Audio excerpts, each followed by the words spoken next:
एक तो समझिए कि आजकल के जो साइबर युग के एज में एक सिक्योरिटी मैंडेट को सिक्योरिटी जो है परीक्षा से संबंधित वो मेंटेन करना बहुत आसान नहीं होता है, क्योंकि बहुत चीज़ जो कंप्यूटराइज है। और आजकल कई विवादों में आपको लगता है कि इससे शिक्षा विभाग को इसकी अगर बात करें शिक्षा जगत की बदनामी हो रही है।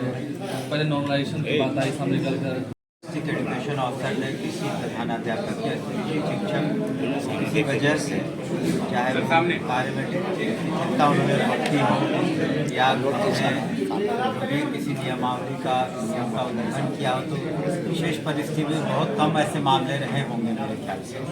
लेकिन जहाँ तक प्रधानाध्यापक का और प्रधान शिक्षक का प्रश्न आपने पढ़ा होगा अखबारों के माध्यम से कि हम लोगों ने यूपीएससी के थ्रू परीक्षा कराई और प्रधान शिक्षकों का कमोबेश अभी उनका काउंसलिंग हो गया है। अगले कुछ दिनों में प्रधान अध्यापकों का भी काउंसलिंग हो जाएगा। उसके बाद हम लोग पॉलिसी बना रहे हैं और तीन स्कूलों में प्रधान अध्यापकों प्रधान शिक्षकों को हम लोग पोस्ट करेंगे ताकि पढ़ाई का स्तर और बेहतर हो सके। और उनके स्थानांतरण के संबंध में भी हम लोग उनकी भी राय निश्चित रूप से मांगेंगे। यथासंभव हम लोग कोशिश करेंगे। अपनी मांगों को लेकर अनशन धरने पर बैठे हुए कह रहे हैं कि जो विश्वविद्यालय प्रशासन है उन पर अनियमितता का आरोप लगा रहा है। देखिए, हमने भी पढ़ा है, लेकिन उनसे अनुरोध होगा कि जो भी उन कमियां पाते हैं या जो भी शिकायतें उनके बारे में अलग से उनसे मिल लें और हम लोग निश्चित रूप से उसको निराकरण करने की कोशिश करेंगे और फिर वाइस चांसलर से भी बात करके जो उनकी समस्याएं हैं उसको दूर करेंगे। आपने देखा होगा हाल में पटना यूनिवर्सिटी में भी कुछ समस्याएं थी, तो माननीय राज्यपाल महोदय ने भी इंटरवीन किया, हमने भी इंटरवीन किया और वो समस्या दूर की। तो निश्चित रूप से कुछ शिकायतें हैं, समस्याएं हैं, तो उसको हम लोग आने वाले लगातार वो लोग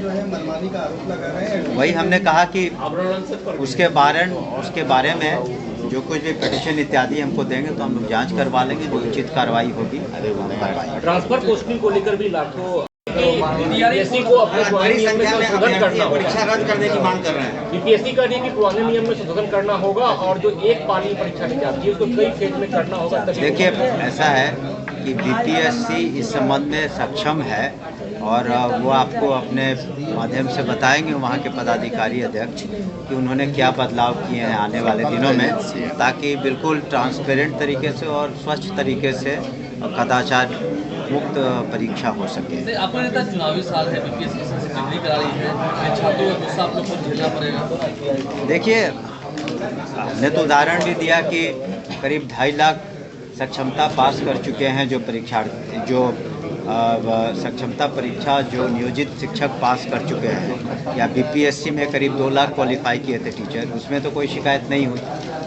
उसमें तो बिल्कुल स्वच्छ तरीके से परीक्षा भी हुई, नियुक्तियां भी हो गई। तो लेकिन कभी कभी हमने कहा ना कि एक चैलेंज है, बहुत बड़ी संख्या में अभ्यर्थी आते हैं एग्ज़ाम में, तो कहीं चूक रही होगी जिसका पुलिस भी अपने अनुसंधान में पता कर रही है और बीपीएससी एज ए कमीशन भी उसमें जो भी लूप होल्स है, जो कमियां उसको दुरुस्त करेगी। कब तक हम लोगों ने उनसे रिक्वेस्ट किया है कि जल्द से जल्द करा दें, ताकि अभी वो काउंसलिंग चल रहा है। काउंसलिंग जैसा कि हमने कहा कि तत्काल हम लोग प्रधान अध्यापक का करा रहे हैं और प्रधान शिक्षक का करीब पूरा हो चुका है। हम लोग वो अपना डेट देंगे, शेड्यूल वो देते हैं बीपीएससी, क्योंकि उनको बहुत सारी परीक्षाएं लेनी होती हैं, तो अपने हिसाब से शेड्यूल देंगे। लेकिन हम लोगों ने अनुरोध किया है।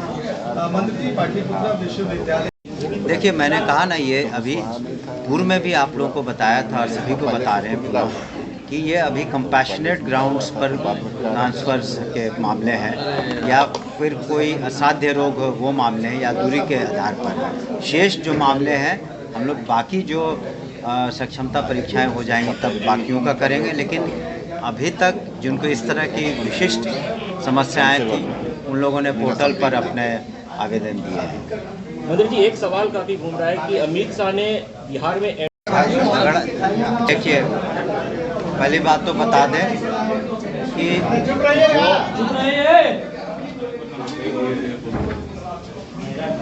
अगर कहीं पर किसी डिस्ट्रिक्ट एजुकेशन ऑफिसर ने किसी प्रधानाध्यापक या किसी शिक्षक को किसी वजह से, चाहे वो कार्य में शिथिलता उन्होंने बरती हो या अपने जो भी किसी नियम का उल्लंघन किया हो, तो विशेष परिस्थिति में बहुत कम ऐसे मामले रहे होंगे मेरे ख्याल से।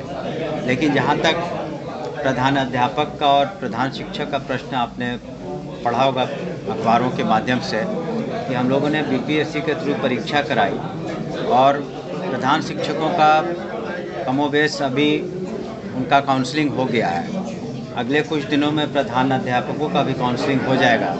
उसके बाद हम लोग पॉलिसी बना रहे हैं और कि किन स्कूलों में प्रधान अध्यापकों प्रधान शिक्षकों को हम लोग पोस्ट करेंगे ताकि पढ़ाई का स्तर और बेहतर हो सके, और उनके स्थानांतरण के संबंध में भी हम लोग उनकी भी राय निश्चित रूप से मांगेंगे और यथासंभव हम लोग कोशिश करेंगे कि अच्छे प्रधान अध्यापक, और जो बच जाते हैं कुछ स्कूल फिर भी, उसमें उसके बारे में हम लोग अलग से निर्णय लेंगे। सर, बीपीएससी आजकल कई विवादों में आपको पता है कि इससे शिक्षा विभाग और बीपीएससी की अगर बात करें, शिक्षा जगत की बदनामी हो रही है। पहले नॉर्मलाइजेशन की बात आई सामने निकलकर, फिर जब परीक्षा ली गई वहाँ पर कैसे शिथिलता पाई गई, जिस कारण से फिर से उसे रद्द करना पड़ा एक सेंटर। कहीं ना कहीं बदनामी हो रही है, सरकार के करीब हो रही है। देखिए, एक तो समझिए कि आजकल के जो साइबर युग के एज में एक सिक्योरिटी मैंडेट को और सिक्योरिटी जो है परीक्षा से संबंधित वो मेंटेन करना बहुत आसान नहीं होता है, क्योंकि बहुत चीज़ जो कंप्यूटराइज्ड है और जो इसमें गिरोह शामिल था कई उसमें पकड़े भी गए हैं। और कोशिश रही है बीपीएससी की भी कि उनके जैसे अध्यक्ष ने भी हाल में प्रेस कॉन्फ्रेंस करके बताया कि अच्छे से परीक्षा हो, लेकिन कई बार उसमें कमी रह जाती है, जिस कारण से इस तरह की घटनाएं होती हैं। लेकिन निश्चित रूप से उसके बाद विधि सम्मत कार्रवाई FIR और जो इसके लिए दोषी हैं उनका कार्रवाई होती है। आपको बताना चाहेंगे कि जो सक्षमता परीक्षाएं हुई इसके पूर्व में, इसमें करीब 2.5 लाख शिक्षक क्वालिफाई कर चुके हैं या करीब 2 लाख बीपीएससी के शिक्षक जो परीक्षाओं में उत्तीर्ण हुए हैं, उसमें कहीं भी कोई शिकायत नहीं मिली है। लेकिन यदा कदा ऐसी बात हुई है तो निश्चित रूप से उसके लिए बीपीएससी जो उचित कदम उठाएगा और उठा भी रहा है, ताकि भविष्य में इस तरह की पुनरावृत्ति नहीं हो। बात पर चुप्पी साध ली है, अभी तक तय नहीं कर पा रहे कि बिहार नेतृत्व कौन करेगा एनडीए का, इस मामले नाम पर मुहर नहीं लग रही है। देखिए, जहाँ तक एनडीए के नेतृत्व का प्रश्न है, 2025 के चुनाव में माननीय मुख्यमंत्री श्री नीतीश कुमार ही नेतृत्व करेंगे, इसमें कोई शक शुबा नहीं है।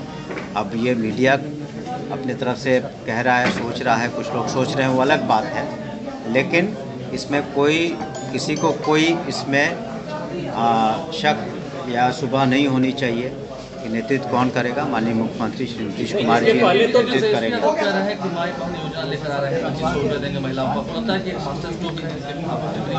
ये उनकी सोच है, लेकिन महिलाओं का सशक्तिकरण के बारे में जो माननीय मुख्यमंत्री जी ने कहा और किया, न सिर्फ कहा लेकिन सारे वादों को पूरा किया। आज जो जीविका दीदियां हैं 1,40,00,000 से ज़्यादा जिनको सशक्त किया, जो करीब 50% जो गर्ल स्टूडेंट्स हैं स्कूल्स कॉलेजेस जा रहे हैं, साइकिल योजना, पोशाक योजना या प्रोत्साहन योजना, महिला उद्यमी योजना, जो भी महिलाओं के लिए हो सकता है वो कर रहे हैं। और फिर जो अगर कुछ दिनों में वो प्रगति यात्रा पर निकलने वाले हैं और देखेंगे कि महिलाओं के सशक्तिकरण में और क्या कुछ किया जा सकता है, उसको निश्चित रूप से करेंगे। इसके पहले महिला संवाद यात्रा की बात हुई थी, महिला संवाद यात्रा होगी या नहीं होगी? नहीं, महिलाओं से तो मुलाकात निश्चित रूप से यात्रा में होगी। धन्यवाद। सब